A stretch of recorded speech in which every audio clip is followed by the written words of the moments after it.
Hey guys, Huzzy here bringing you another video. Now welcome back to Climb to Master. Now we're doing a little bit different. We are obviously in a replay, we're not doing a live one.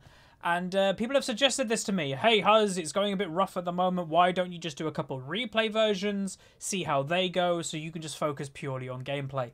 And that's what today is. So I just played 2 games of solo queue.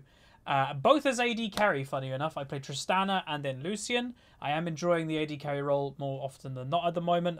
Don't know why, it's just I'm in the mood. And yeah, I just thought I'd do a commentary, see what you guys think, if you like the idea. And obviously this isn't going to be what the series becomes. But, you know, once a week, twice a week, if I'm just kind of feeling I need to concentrate, then this is maybe a good substitute. So yeah, let me know by liking the video, commenting, and then I'll pretty much know. Now, just to mention as well, I do have the LoL skill, so we can have a look through that. So you can see my team has a 52.4% chance to win. It's generally a Diamond 3 game with some, you know, random Diamond 4 and a Diamond 5 sprinkled in the mix. Malphite's never played a champion. Rammus has got a very good win rate. The enemy bot lane didn't have good win rate, so I looked at that and was like, oh, this is good. And then my Thresh, pretty good stats actually, a lot of assists, also did take Ignite. But yeah, that's pretty much it for the loading screen. So let's get into it, where I'm playing Lucian AD carry, playing with the project skin. So Lucian I picked for a couple reasons in this matchup. So before I locked in, I already knew the enemy team had a Malphite and a Rammus, and I was like, oh god, what do I play versus that? If I played Caitlyn or Tristana, I think Caitlyn was banned, but you need to make sure I can dodge multiple things or have just mobility in general, and also a champion that has an item build that can beat these things. You know, Blade of the Ruined King is going to be pretty important versus a Rammus and a Malphite, so I needed an AD carry that could build Blade of the Ruined King, and it's not really out of the way. Lucian builds it. It's a good item on him, always has been. Obviously, Vayne also could be played, but Vayne, I'm not a confident enough person to play Vayne, you know, in Diamond 3 when I haven't played her in a while. So Lucian was a pick that I was just like, this just makes sense. So that's why he was picked. Now, unfortunately, before like the lane phase begins, I actually have to, like, you know, I can say, unfortunately, me and Thresh, we did see eye to eye in this game a lot. But unfortunately, we had to, or I did, and I think Thresh did the exact same thing. We muted the Jax and the Hecarim instantly while the enemy team was walking in. I'll be completely fine. Just walk away. Don't blow any summoners. But yeah, both the Jax and the Hecarim were extremely toxic. Even in Champion Select, they were saying, well, we've lost. Someone dodge and all that stuff. So that wasn't great. So we did mute both their chat and pings at level 1. So sometimes in this game, you may be like, okay, Hecarim, he's coming in and you didn't react. It was probably because he pinged and I didn't see it. And again, that is a negative, but when a person is toxic and already spam pinging and stuff, it's just not worth it.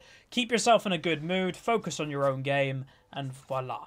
So, we're against Azaya Brom. So the strategy of Azaya Brom that I experienced in this game, you'll see it, is that she can like blow her feathers, and because like you think that she's vulnerable, then you jump on top of her, and then Brom jumps in the way. It's like, oh damn, there's a Brom in the way now. So that was something that I had to kind of adjust to. I don't think I've ever played against this lane, and again, with me playing AD carry more, I'm coming across combinations that I've never played against. You know, all the old school ones, you know, Caitlyn and Blitzcrank, and I've played every matchup there, but Xayah's a relatively new champion, so I haven't played Xayah with every support. I haven't played Xayah against, you know, as every AD carry. So it's just something that I personally will have to adjust to while playing the role a bit more. Again, not really sure if I'm going to start maining it. It's just at the moment I'm enjoying it. And right now, for me, as long as I feel that I'm doing fine and I'm not the reason, say if I lose a game, if I'm not the reason I lose the majority of games as AD carry, I think it's pretty good. I'm having more fun with the role. I'm still, you know, getting used to last hitting a bit, but yeah. The Thresh, though, Thresh as a champion, just to kind of go off that as well, is pretty good. He has, I'd say, the basics of what a support wants. Like, he's not the best damage dealer, he's not the best engager, he's not the best disengager, but he has everything, and that's the point of this champ. Anyway, there's an engage going off. They do end up going on Thresh quite a lot. He's taking a lot of damage. He is going to decide to flash. Now, you may be like, why did he flash then? He was safe. Xayah had yet to recall all of her feathers, so there was a very big chance she was going to recall them and then root the Thresh, therefore dealing a lot of damage to him and also rooting him, so he might have ended up dying. So the flash I don't think was a bad call. Nice hook by him, just going to do a bit of damage, and there you go. The Brom jumping in the way, so much so that they do end up getting me, and I have to use Lantern to make my escape. Which isn't that bad. Again, it's adjusting to the lane while trying to maintain farm. And that's the art, really, to higher rating. If I just purely focused on farm, have great farm. But that means I would have no pressure to my lane opponent. If I purely was focusing on pressure, I'd have no farm. That's the art of like farming, is to maintain as high as possible while maintaining at least a bit of pressure. So yeah, we will be obviously going around a little bit around the map if stuff isn't just happening. We don't know where Brom is, so he was going for an engage, which is a little bit risky because now Brom is running in. So I'm just kind of like not fully committing myself, because if I did, you know, I'd be probably open to Xayah damage. And that route is pretty scary, and she can pop it off pretty damn quick, to be honest. It just takes 2 autos and a Q, or Q and 1 auto with the W enabled, and boom, she can get the route. So you just got to be extremely careful with it. And there's double route, actually, which is not good from us. Team comp-wise, just to kind of mention, so we've got a Jax, Hecarim, Malzahar, Lucian, and Thresh. Not bad in late game, honestly, not terrible at least. We do have some scaling in terms of, like, if we engage on them and stuff. Anyway, Hecarim is going to be coming around the side. Thresh is going to be looking for something. I'm going to try and stop position. Unfortunately, that hook just missed. I pinged the Brom to go on him. Hecarim does change his mind. It's good. No idea what that flash was from Brom. And we pick up a nice free kill. Unfortunately, Thresh does get it with the Ignite. But overall, it's pretty good. It's first blood. It's pressure. It means that Xayah can't free farm. You know, obviously, we're pretty close. Meanwhile, on top lane, Jax does go down. And again, this was one of the very toxic people. I think one of his most popular thing he was typing is, "I'm better than you." And that's all he said. It was just like, oh boy. So yeah, that was that. Obviously, Malzahar, while I'm basing, I can just speak about Malz. I'm a fan of Malzahar to a certain degree. I think he's an incredibly good climbing champion. Probably from like low rating to probably I'd say mid diamond, so he's probably still effective in this rating. The problem with Malzahar is the higher rating you go, the higher coordination people have, and the higher understanding of how to counter champions goes. And Malzahar, while they're going for a little engage on him, maybe he should have just ulted the Twisted Fate if he was in range, and then they would have jumped on him. But he's countered by his own ultimate, if that makes sense. One, you can purchase items to counter it, to make it redundant. And more importantly, if you're ulting as a Malzahar, you are stationary. You're standing still for a pretty decent period of time in late game. You can just get caught out by doing that, and it's not always a good thing. It obviously does a lot of damage if you're allowed to get it off, but you've got to be very careful when you ultimate. And even in late game, Malz is more of a 1v1 pick champion than a team fighter. He can still do well in team fights if his dot plays bingo and goes everywhere, but you've still got to be pretty careful. Now, I am pushing this, and I think several times did ping the Infernal Dragon, because Infernal is is very important, there we go, because we do not really have a tank in top lane or anything like that. So we need damage, we need all the AD and the AP and stuff. So I'm pinging, let's go to the Dragon. Hecarim is nearby, not interested, or nor is Malzahar not interested. Meanwhile, they go for another thing on Jax. They do end up tower diving him. Twisted Fate tries to flash away, and he did end up dying. So there's that. But yeah, no Infernal Dragon taken. That was probably a free Infernal, but again, not to be. And I always find, whenever say I want to do an Infernal or a Dragon in any Dragon, and it's just like nobody wants to do it, I always find that the enemy take it. You know, it's just like, we want to do it, and nobody's taking it, and the enemy takes it. It's like, oh, damn it, we could have done that ages ago. So one of the things with Xayah, you've got to be so careful with her positioning of her feathers, depending where you are to her. Because if you're standing between the feathers and her, she can then root you. So you've got to be really careful of your positioning. Because like right there, if she did that recall, that could have been, you know, a little bit sketchy. She gets a double root again. But we're kind of baiting this team fight a little bit, considering boom. Really nice ultimate by Hecarim there to get the Brom into the tower, which is great. Gonna be going, again, double root. Cannot avoid it when there's like seven feathers or something. And they're so spread out. Anyway, there's going to be a return gank by the enemy team. 4 people bot lane. See how this goes. Twisted Fate actually continuing, gets hooked. His gold card runs out. Hecarim pushes him into the tower, and there's a second kill by me. So there's just 2 kills for an AD carry, arguably in situations that the enemy team should never have been in. 100% this Twisted Fate. There was no reason for him to continue that chase so close to a tower when you know there's a Thresh on the enemy team. There's just no reason. Rammus trying to defend the mid tower. Malzahar, because obviously he's not really going to roam. He's a 1v1 champion. He's going to look for kills in the 1v1. But more importantly, what a Malz is looking to do is just farm and get the tower. That's him in a nutshell. Jax does die again to a Malphite one-on-one. I'm going to go for a Xayah, potentially. Now, I do decide to go backwards to go forwards to get to the Lantern. Xayah goes for a flash play, gets nothing for it. So that overall was a good trade from us. That we get a summoner. I didn't blow anything. I just kind of took a lot of damage. But we get her flash, which is great. Now, I do want to go back and buy, because I'd imagine I've got quite a lot of gold right now. I've got 1,800, nearly 1,900 gold. But I don't want to let the tower go, like, down. And again, I'm still worried about Infernal Dragon at this point. It's like, are they going to do it? And we come to the conclusion that I think they've gone back, because we don't see them. They're not in lane. So we're going to just go back and buy. And still at this point, I am praying that they're not doing Infernal, because I've been pinging it, and luckily they're not. I've been pinging it like a lot of the lane phase, and the jungle is just not interested. And luckily they're not doing it, which is great.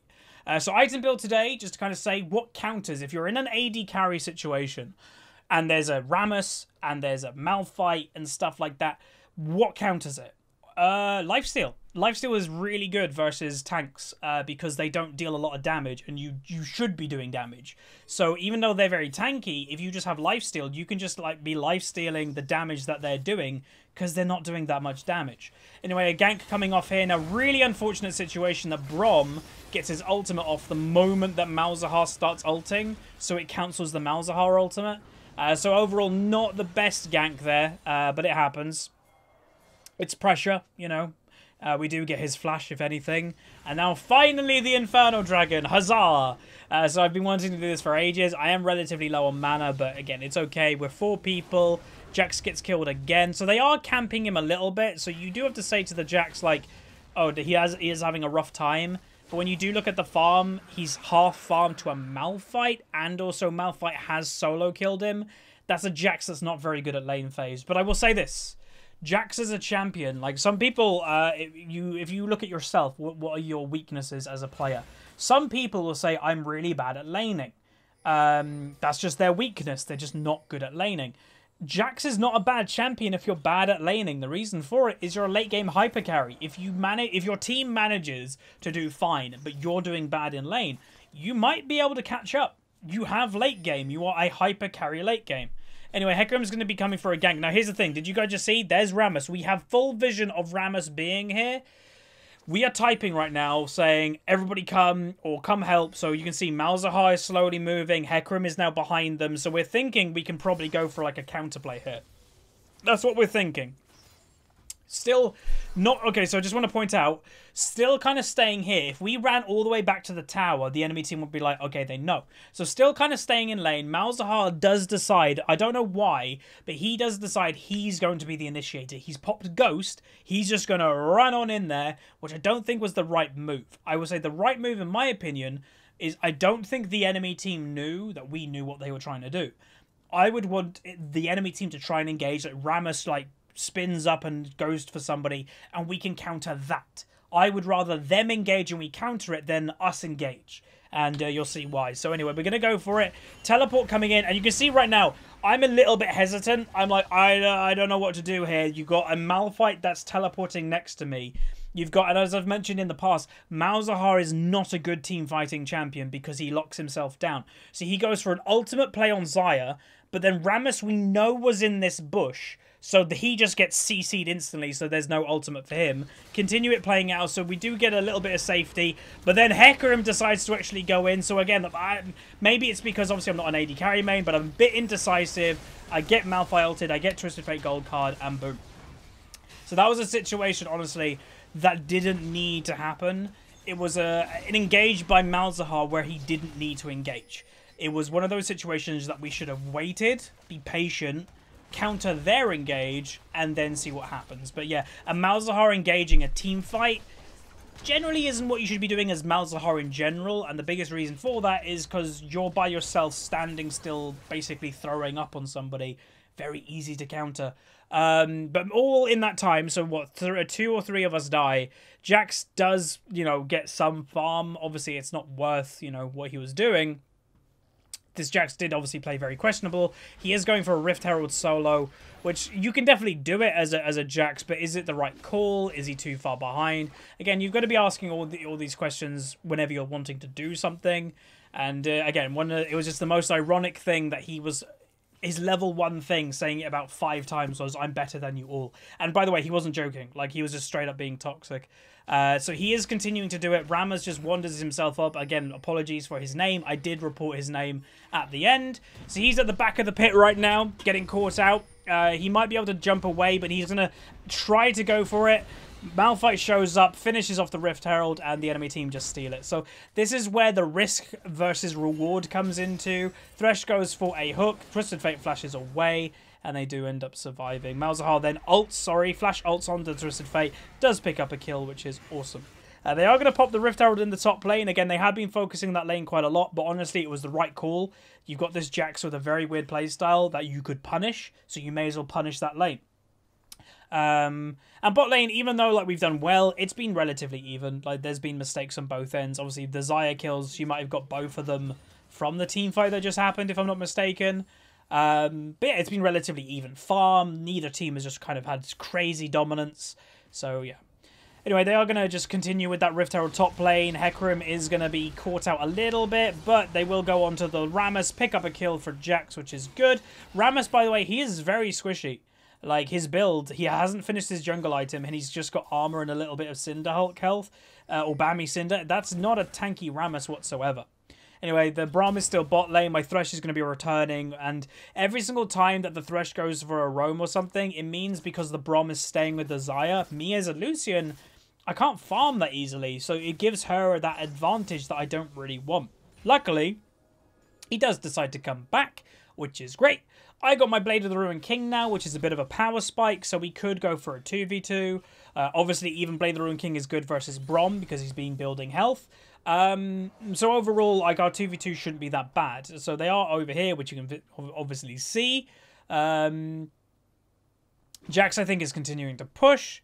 And yeah, the game's slowing down just a little bit in tempo, which is good for us. Again, our late game is not bad whatsoever, as long as we play it in the correct way. Twisted Fate ult coming down, but going back to top lane again, not surprising. He is going to probably get taken down. But Malzahar does come for a roam, is going to pick up the Rammus. We're going to continue watching this for now, and he just does decide to back off. Braum is quite confident. He's just going to walk straight on up, even though we're clearing a ward. We've got Hecarim behind us, so we're going to look if we can do something soon. It would be great if we can, but a lot of it does rely either on Thresh running into them and using Flay ultimate, or landing that hook. As a Lucian, I'm not really looking to engage a fight versus a Braum Xayah, because I'll most likely get stunned by the Braum passive or rooted by the Xayah, and then I'll be dead. So be patient, let your support do their thing in this situation easily. So again, farm even. We can check the gold tab. So in the gold tab, so we can just compare. In the brackets is overall gold, so how much gold do people actually have. Just decide to back off there after the Braum passive was nearly going to stun me. So Jax is on 5-3, 6-1 from Malphite, 4-7, 5-2, 6-7-3, 6-6, 6. Nearly 6, so it's kind of even the bot lane, and 3-7-4, so Thresh is slightly ahead of the Braum. So overall, top lane obviously being, I think, the biggest deficit, but not surprising. You've got a 3-0-3 Malphite versus a 2-5 Jax. Gonna go for a little bit of an engage here. So that, by the way, okay, we're gonna take this team fight slow. We're gonna actually put it in slow motion. I don't know if taking this Lantern was the correct call, okay? And you'll see why in a second. So we have, just to kind of point out, no vision of Malphite, and already in this game, he's already shown he's not scared to teleport, he's not scared to kind of come to fight, because he's already winning top lane. Like, he's won his lane, and now he's looking to try and make an impact around the map. So let's just see. Rammus is there. Hecarim obviously has an advantage in level over Rammus. He's feeling quite confident. Got Malzahar nearby. Thresh is going to go for an engage, but we're on half speed right now. We can now visibly see Malphite, but the thing is, he is only level 10, so it's not like he's like level 13 or something. So let's just keep going. Get hit by a Braum passive in the back. I take the Lantern with full visibility of the Malphite.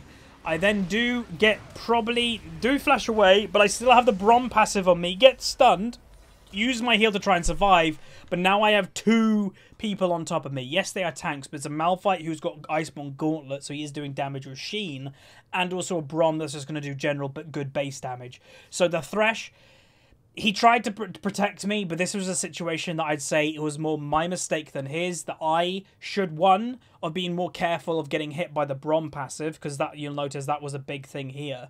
But then 2, it was taking the Lantern was probably my second mistake. So going to continue trying to do as much damage as I possibly can. You can see the Malphite damage is pretty big.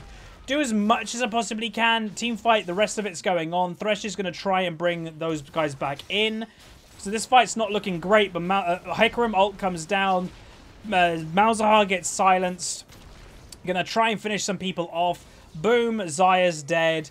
Malzahar is just gonna continue trying to just churn his damage out. Boom, slow motion.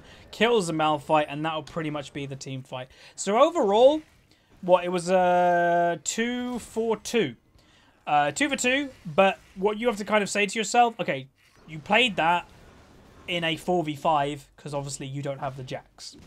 That was pretty good. Furthermore, Hecarim picks up a kill, survives. So you've just won a team fight, but then for some reason the Jax decides to try and dive the Rammus, and does end up dying.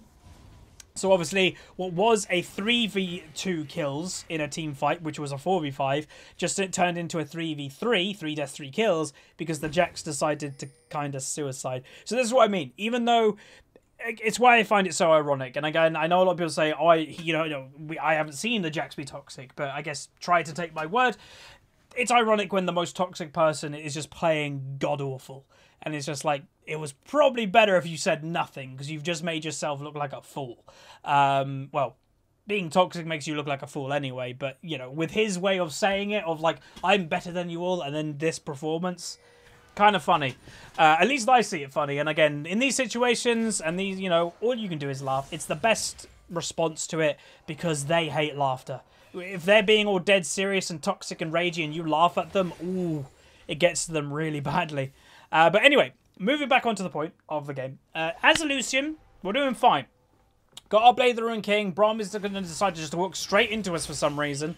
Going to try and go for the kill, but unfortunately he will get away because Twisted Fate does come from the rear. Good flash from Thresh. Rammus is coming, so I do decide just to run behind the Rammus. Now let's just point something out really quick. Look at the minimap. So, we are potentially going for this fight, and this is what the enemy team comp does have. The enemy team comp is an engaged team comp. Again, you can break down what comps are very basic. Twisted Fate's got an engage ultimate that he can, like, teleport to people and stun them. Rammus is just an engaged jungler with speed. Malphite is an engaged top laner with his ultimate. Their engage is really good. So, we can't stop this engage, really, so we're going to just have to try and do okay as much as we can. But notice how Jax is still top lane, which again, you've got to expect. That's what he's only done. But even Malzahar is just going to continue to push. Now, is this a mistake from my team? Not really, no. The reason for it is because they wouldn't even get to us quick enough. If Malzahar stopped what he was doing and ran over, the fight is most likely over by the time he gets to us. So he may as well keep going to see what he can get. Anyway, let's just continue going. So they are focusing Hecarim a little bit here, so I'm just going to continue trying to do what I do. And then I randomly walk into a Malphite. So this is what I really mean. The enemy team is so much team-focused than we are at the moment. Even so and so, like, the Malphite is, 5-1, but you are a Malphite. So he gets the kill on me and then decides to teleport back.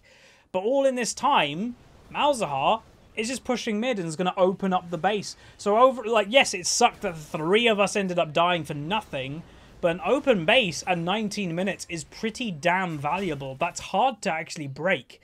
And we did it. We got it. So that's actually, it's not, I would say worth, but it's not terrible, if that makes sense. Malzahar in the mid lane versus Twisted Fate, and Xayah goes for a full combo ultimate and just completely obliterates him. Xayah continues trying to go for the kill, but does decide to back off. And I have kind of seen that Xayah do that a few times this game, while Malzahar nearly kills himself to the feathers. Is that Xayah really wants to go and then just kind of decides to back off. Again, maybe that's something that I need to do more to make my death slower. But yeah, I don't know. It's weird. Sometimes I think she probably could get a kill if she just played a little bit more aggressive this side particularly. We are going to go for another dragon. Obviously, we've got the Infernal straight away. We're going to go for another one because why not? Jax is obviously distracting them again. 1v3. So yeah, not bad, not bad. So what people say is that, okay, the Jax was toxic. You're not really giving him a hard time. You're just, you're saying what's happening. He's 2 and 6. But is it good that he's distracting them? Yeah, it's good that he's distracting them, but obviously being 2 and 6 isn't good. Like, his playstyle made him die 6 times. It wasn't because they were camping him, it was his playstyle. You can get camped and never die. Like, you just have to adjust your playstyle, play safer and stuff like that. Hecarim is going to be coming for a gank on him. Just throw my ultimate down and just going to get the kill with the ultimate, which is kind of nice. Nice free kill there. Rammus does decide to come bot lane. And again, this team comp is really annoying to play against because they're always around. There's always multiple around. Meanwhile, Malzahar going for a full combo and the Xayah does pick it up. Jax is actually deciding to join us for the first time this game. You can see spam pinging by the enemy team, which is good for us. Obviously, I didn't know they were spam pinging. I'm just seeing that because it's a replay. Gonna go for the Rammus. He does have, obviously, Thornmail. Oh, no, he doesn't have Thornmail. He has his W, which is a kind of a Thornmail. Are going to pick up that kill with us. And look what happens. We group and we catch them out. It's now the other way around, which is great. And that's what a lot of this game actually has been so far. But the reason why the enemy team has got a couple favourable team fights is because we've never had the Jax. They've had the Malphite a lot this game. He's been involved in 9 kills. Maybe 2 or 3 of them was solos against Jax, but not all of them. So yeah, while we group, we have advantage. You can see in the gold right at the top, our total team gold is actually ahead. We've got 3 more towers than they do, and we have 2 dragons, which is pretty damn good. Now, Hecarim does decide to take that red, so I'm just like, okay, how much gold do I have? I've got 1,350. Do you know how much is 1,350 gold when you have Phage and a Ruby? Black Cleaver. So it's just a standard thing to go and get. But my build right now, again, people go, it's not the strongest build on Lucian currently. Like, the Infinity Edge build might be. But this is where I say to people, if ever people ask me what's the best build for this champion, it doesn't exist. Item builds have to be situational. If I were to build the Infinity Edge build versus this team comp, I reckon I wouldn't do anything. I reckon they would basically kill me easily. Where the Blade Runner King helps me versus tanks, and also the Black Cleaver ruins their armor. So it just helps me a lot. Team fight happening here. They are 2v4. Malzahar does kill the Malphite, though, before he can do any damage. I'm going to just help the Malzahar out, do heal him myself. Good hook by Thresh. I'm going to finish him off. And then also they're going to just win the team fight at the front line. So when we are looking for the engage, when we look for picks, it's a lot better. You'll notice Twisted Fate wasn't even involved in that team fight. So this is what I mean. Like, yes, lane phases sometimes look a little bit rough. Like, when you have a Jax that's just feeding, it's like, oh my god, what's he doing? But you have to focus on the positives. Us in bot lane, we're doing fine. It was an even lane. We had some kills. We had even farm. That's great. Also, in this type of game, is I most likely can do better than a Xayah if I play it correctly. Obviously, Xayah can still do great, but with my build, I do counter the Malphite and the Rammus and the Braum, technically. We are doing Baron, obviously, it's completely free. But yeah, the Thornmail shouldn't do that much to me because, again, like I said to you guys, 2 things counter tanks. Obviously, just raw damage and armor pen and stuff like that, or lifesteal, is because they're not doing that much damage to you, so the damage you're doing to them, you just lifesteal back everything. So that's what we're kind of be focusing in this game, is the lifesteal from the Blade, which gives us percentage health damage, then into the Black Cleaver, which gives me armor reduction for them, then going into the Phantom Dancer, which is general attack speed, and then after that point, it will most likely be a Bloodthirster for lifesteal, even more lifesteal. So it's just a very standard build versus tanks, nothing special. This build, I guess you could do it on other AD carries, but just probably maybe in a bit of a different order. Looking for a pick on the Braum here. I'm just going to make my way. He does get a flash off. I do a weird ultimate and he does jump away. Thresh going for an ambitious flash hook. And notice how, by the way, a few episodes ago, there was a Thresh on my team that just kept, like, basically inting, running into them, looking for those flash hooks all the time.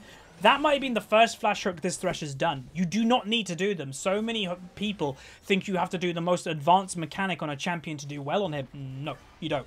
Play basic. It's easier. Anyway, there is an engage happening in top lane. They have opened up the base. Flash comes out for the Malphite. Malzahar does finish off the Rammus, though. Is going to just look to distract 3 of them. Hecarim in the mid lane and us in the bot lane. It's a dream situation. We're splitting the enemy team comp with Baron minions, and they just can't deal with it. Are potentially going to look for an engage here because Braum did not decide to go heal for some reason, so he's pretty low health. Jax does jump in. Going to go for the Braum, get 1 kill on the Braum. Both of us get rooted. I flash away. Want to just survive. Hecarim is probably a lost cause at this moment, so just let him die and we'll survive. And that's not a terrible situation to be in because we do have minions kind of flooding their base. So I am half thinking, do I try to go for this with the distraction of supers? But there's just no reason. Just kind of go for the jungle farm. Life's still a little bit, but then probably just go back and buy. Again, how much gold do we have? Got nearly 1,800. So that's a lot of gold. So this game overall, it's been just a basic game. And that's what I just wanted to kind of tell you guys, is playing basic and not flashy and not going for like any plays that are, let's say, are above a risk level of, say, out of 10 being 10 crazy high risk. I wouldn't say we've gone for risk plays over 5 this game. We've played very risk-free, but just smart, not getting behind, farming okay, and just playing the fights fine. Obviously, there's always improvements you can make, but this has been a fine game. It's been fun. And yeah, this is generally how I'm going to play from now on. Bit more aggressive than I have been playing, but not stupidly aggressive. Still calculated aggression. So just going to finish off the dragon by myself. No problem there. And then most likely look to group mid. And obviously top lane being the only inhibitor that is left up. So you probably want to look for that. We did just catch a glimpse of Braum there. So we're going to look for a team fight. Good hook. Straight into a Braum. Potentially my E. I will find just one mechanic that I probably have to change. Again, watching replays, you can like do this. I keep E-ing into team fights when it probably isn't the smartest decision. Sometimes it's okay just to stay kind of away. So that's something that I've already picked up in my head. Malphite teleporting in. Me and Malzahar together both get done by him. But now we've got to basically just try and do as much damage as we possibly can. Malzahar's going for an ultimate. I'm just going to keep auto-attacking him as much as possibly can. Obviously, now the armor reduction from the Black Cleaver coming in, so his armor doesn't really mean much to me. Meanwhile, by the way, we have still not had this Jax this game that much. He is just split pushing, and hence why he's, you know, not the greatest team player. He's lucky that we did quite well around the map and weren't like just getting aced in team fights. They, again, I don't think had Twisted Fate in that fight, though, so it was a 4v4. Well, they might have had him, but he didn't fully commit anyway. So now we're going to just look to end the game. I am tanking the turret a little bit too much. I am going to just try and get rid of the Twisted Fate if I can, but he does go down somehow. I don't actually know how he died there. Twisted Fate is going to come. Now, I probably should have backed off here, trying to run away earlier. I do end up just getting killed by him. And ipso facto, the game is going to end on the minions probably attacking the base. So, pretty fun game overall. I like Lucian. You could break this game down in some basics. You know, play basic. Get some nice kills. Don't go for risky plays. You know, the main deaths that we had this game, obviously before that one just happened, was in team fights where we just kind of got focused a bit. And that's okay. Like, again, as an AD carry, you are a priority target, so you are going to get focused like that. But overall, I enjoyed this game. It was fun to play. I do enjoy Lucian quite a lot. And like this was the post-game commentary. So if you guys did enjoy this episode, throw a like on the video. Let me know in the comments. And again, it's not going to take over. I know this can't replace live commentary because my channel has been built by doing live commentary. But it's maybe a good thing to do once a week, just to kind of give me like time to just go, oh, okay, I'm just going to play the game without caring about doing a commentary. Because it makes a difference. I get to concentrate more. Like, 99.9% of you watching that have never made a video, you just are normal League players without a care in the world. You just play the game. I'm like this. I can be like that when I'm not recording, which is cool. So anyway, like it, subscribe. See you guys next time.